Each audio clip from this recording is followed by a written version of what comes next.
Are all pins created equal?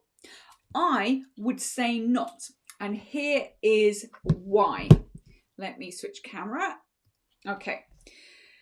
Pins you can buy either glass headed or you can buy plastic headed. These ones that you can see underneath my camera at the moment on the screen are plastic headed pins. So they look the same as all other pins. They pin very successfully until you run an iron over them, which is what has happened to these three here. And can you see they're not pinned into the fabric, but they have melted and melded themselves onto the fabric.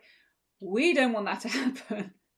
So avoid plastic pins at all measures. So whether you are quilting or whether you are making clothes, I would get yourself glass headed pins, which, as you can see from my little collection here, come in all kinds of lengths and sizes of head. So these ones here, we have two different lengths, which keep moving around on my hands, but they have quite small heads. And then these ones here are long and they've got bigger rounded heads. It doesn't really matter, but glass headed pins will not melt under the iron. So they are a little bit more expensive than your plastic headed pins, but I would definitely get yourself glass headed pins, as I said, whether you're quilting or your dressmaking. I hope that has been helpful today, just to save you a bit of heartache when you are making your projects.